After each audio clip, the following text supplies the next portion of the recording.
Welcome to Saturday versus Sunday. I'm Jeff Dover. With me is John Barban. Let's talk football. All right, well, we're talking about the ongoing saga of Shedeur Sanders, and is he arrogant? Is it just confidence? Does that even matter?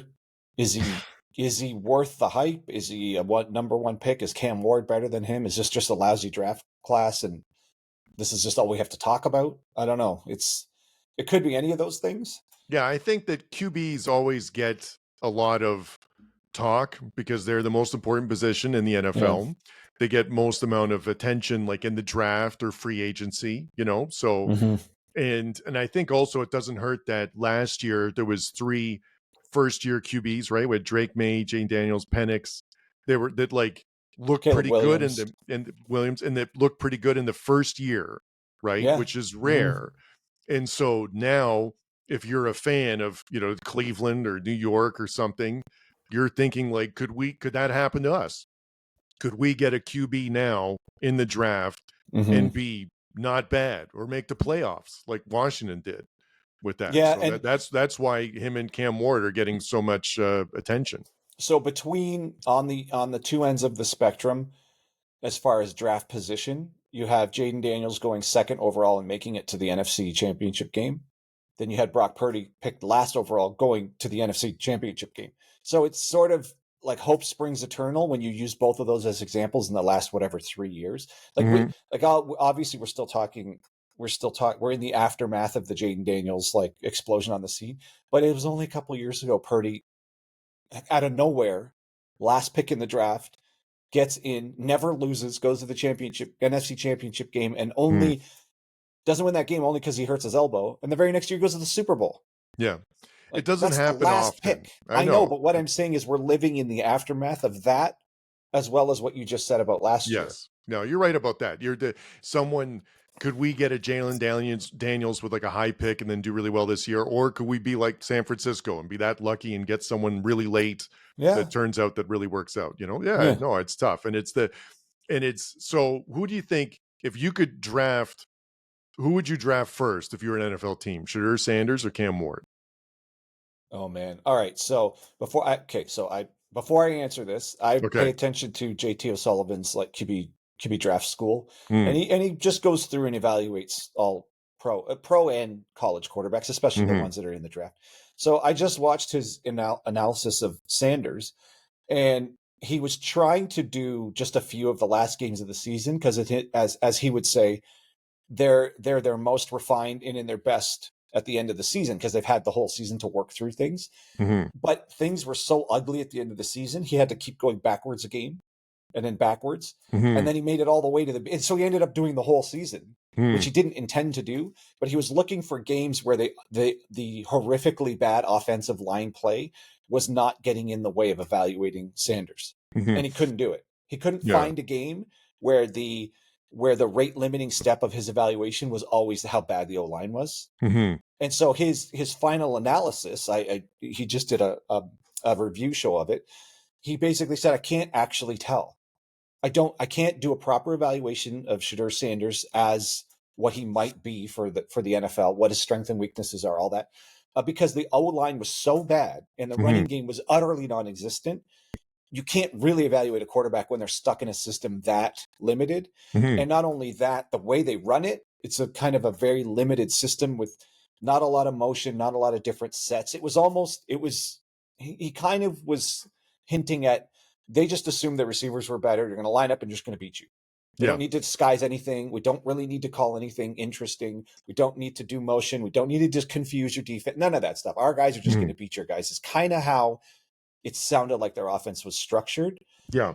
And he said, but the O line was so bad and the running game was so non-existent. How do you really evaluate a guy who can't even set a base, can't go through his reads? There's very little to work with here. Even though they won a bunch of games, you could almost argue that's the answer there. Like they won a bunch of Yeah. games with that bad of a line. Right. And we've commented that on their program before when we were Mm-hmm. watched Colorado games. Like it was really striking how bad the offense and defensive line was really with the Mm-hmm. team. But and how much that improved as the season went on. So that was part of it too. But I think you hit the point at the end there. So it was really bad offensive line. The Sullivan who does this for a living was pointed out that how bad the offensive line was makes it hard to rate him. And despite that, he had a completion percentage of 74%, threw for over 4,000 yards, 37 TDs, 10 interceptions, so that to me, that I would take Sanders over Cam Ward. I think that Cam Ward might have a bit better arm, but I just, in terms of to the opposite of what you're describing, when I've seen some Cam Ward highlights, there was one where, when they're in the pocket and the feet are constantly moving and they're like looking around, there's one of the highlights is that his feet just stop moving. Like he's just standing there like flat footed, just sort of looking around. And then he dumps it off accurately to like the running back or something, like, which was fine. But that is way different experience than what Sanders had when he was at Colorado with really bad offensive line play. Do you not view that as like supreme confidence? Because Brady would do that. Yeah, I think at one point in Brady's career, he just stood there like a statue because he just knew what he was doing, and there's no one was going to get near him. Sure, I'll give you that. More than that, it's Miami was better than Colorado, and is in terms of a team. Right. So that's what I take from it. Yeah. And then in terms of evaluating the QBs, I'll take that. And I kind of thought that about. I'm not saying Sanders is going to be like Matt Ryan, but it kind of reminded me of that too. Like when he was at Boston College, it wasn't like a super good team, but like he made it work. With, right? So that, and the same with Purdy. I think he was at Iowa State. Iowa State was a pretty good team, but like he was the straw that stirred the drink, So I think Sanders is like that at Colorado. So one of the arguments against his completion percentage is a lot of it's at the line of scrimmage, just real short stuff. So it boosts up the completion percentage. But the other argument there is he doesn't have time to push it downfield, and half of those plays are necessarily have to be short because he's got no protection. Right, and you would take those in the NFL all day long. All day long. Because all day long. So that there's a lot of people who've made a really good living of like short, accurate passes working way down the field. Maybe he's trained to take the check down. He's been trained into it because of how bad his line is. Yeah, you don't have. If he ends up on a team with a good line, he'd be like, whoa, I actually have a couple seconds here. Yeah. But, I mean, the best example of that is when I think you talked about it with the Daniels, how he plays the virtual reality thing in 1.5 speed. And then when you actually play the real game, then it like looks normal. So like that'd be a great way to train. I don't know why everyone's not doing that, but I feel like Sanders played the whole last season like that, whereas the defense was coming at him at 1.5 times speed because the offensive line was so bad. So, all right. Well, and so to be charitable to him, Sullivan said he has good mechanics. He said it looks like he can see the field. It looks like he can get through his reads when he has time. It's hard to find a game where he's doing it with any consistency because the line's so bad. It's not like he can never really get into a flow in that offense. There are pros. I mean, he does seem to have accuracy for sure. I mean, almost every analyst I've bothered to pay attention to always cite that he's accurate with the ball. You don't get a 74% completion percentage on the season without being accurate. Well, yeah.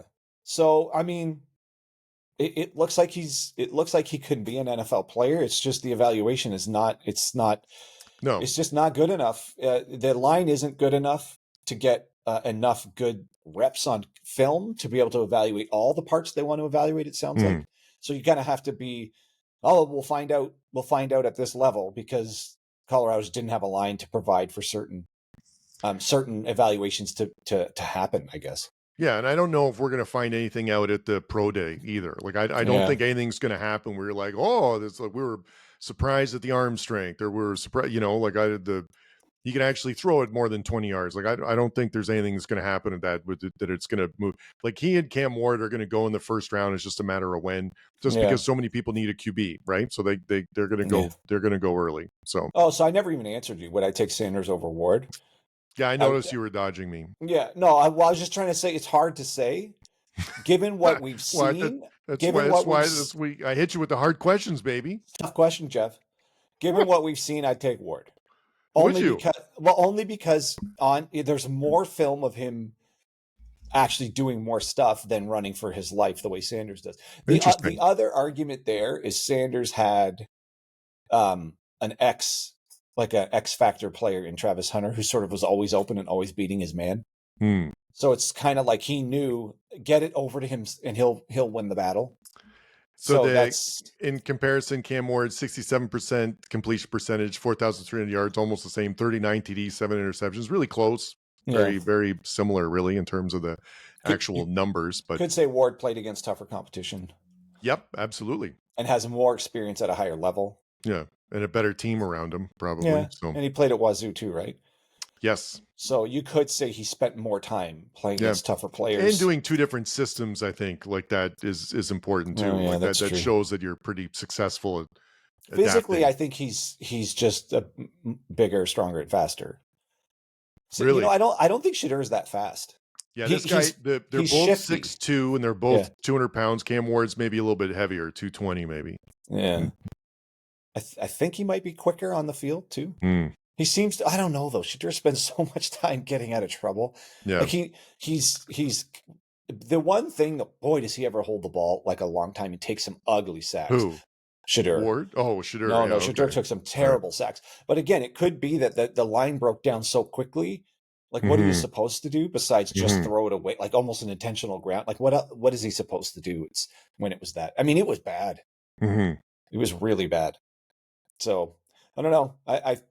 So based on the film we've seen, I would take Ward, but that could only be an artifact of the film's not great for Sanders because of his line. So I don't know. I think it would be kind of fun if he goes to the Raiders, but who knows if that's going to work out that way. I still think it would be fun for him in a highlight place, like at the Giants.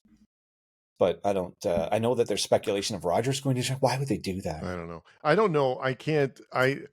Whenever I'm stuck with this, that whenever there's a good college QB, I want him not to get drafted early. I'd rather see them go to like a good team or something like that. So I don't want to see Sanders or Ward at Cleveland or the Giants, just because I just think they're going to be. I like how we're just skipping Tennessee altogether. They're going to be. This would be like a punching bag. Like it's just a human, crash test dummy. So I can't stand that. So I'd rather, I don't know. I'd rather the Giants sign Rodgers and then Ward or. You think Sanders. Tennessee's just going to trade out of the? I don't know. Pick? This year more than any other year, what they're doing with the first pick, I think it's like the biggest unknown. Every other year, it's like, well, it's either this person or that person, or it's just a foregone conclusion who the number one pick's going to be. This year really feels like it could go any direction. So yeah, I think the leading theory is they're trading out of that because it's not obvious, and I don't know why it hasn't happened yet though. Yeah, because now would be the time to do it, but I don't know. But maybe they haven't got the deal they want yet. So yeah, I don't know. It's just, I mean, I couldn't imagine Ward or Sanders being a first pick QB. But if you need a QB, you should get him. But I don't know, just weird. This happens though. Sometimes there's just no obvious first pick. Right. Like the Jaguars with the Trayvon Walker, defensive end, he's just okay. Yeah. It was a first overall pick. Like if you think back, like really, that guy was a first overall pick? Like how? But it's not obvious. It's not obvious. And it's based on your need and the free agency too and stuff. So, but yeah, and then there's the argument you just take whoever the best player is, no matter what the position is. There's all different ways to think through what to do if it's not obvious that you have a need. I don't know. Yeah, the Titans, what a mess. Same with Cleveland. Yeah. I mean, do you think either of these players, Sanders or Ward, do you think they would actually turn it down, one of those two teams? No, I don't think so. I think that, if I had to guess, I think they're the kind of player that'd be like, oh, I could do this. I could turn Cleveland around, they have that much confidence. So I don't think that they think they're going into a bad situation. I think they'd be like, oh, you wait till I show up and we're going to turn this sucker. Just like Deion said in the locker room when he showed up at Colorado, it's like, I'm coming for you. I think that's the confidence you want. This whole thing about him being arrogant, get out of here. Your quarterback better be confident. Right. And so I bet they would think that going in. Like, how good would it be to turn around the Giants? You'd be a king in New York if you could do that. All right. So where I want to see Shedeur Sanders is in New York on the Giants. Right. Just because of the spectacle. It would just be so crazy. Yeah. And I would love to see him in the Pittsburgh Steelers, for like a good team just missing a quarterback. Well, where are they picking? I don't know. They're not going to be in a position to take him. I'm making 21st. That's another thing. aren't they ditching Wilson? Like, what are the Steelers doing? Yeah, I There's don't so know. many teams that we don't know what they're doing with quarterback. Yeah, that's this draft. I'm going to be pretty excited for this draft. I normally don't get that fired up about the NFL draft, but this one is going to be interesting just because between the free agency and what teams are going to do, I think it could get interesting. Oh, it's going to be really interesting. Yeah, The league's not going to look. The league's going to look really different. it is in right. September. This It's this going to is look going to be a really bit different. more. It's like kind of like college here, or it's going to be the fair bit of turnover between some of these teams. Yeah. Yeah. All right. I don't know. You got anything else? No, that's it. All right. I think that's a good place to leave it. Yeah, I think it's going to be Sanders and Ward are going to go early. I don't think the pro day is going to change much for either one. No. Because there's enough need at quarterback that unless they giantly screwed something up at their pro day, which is not going to happen, they're going to go high. Yeah. All right. That's a good place to leave it. All right, we'll catch you guys later.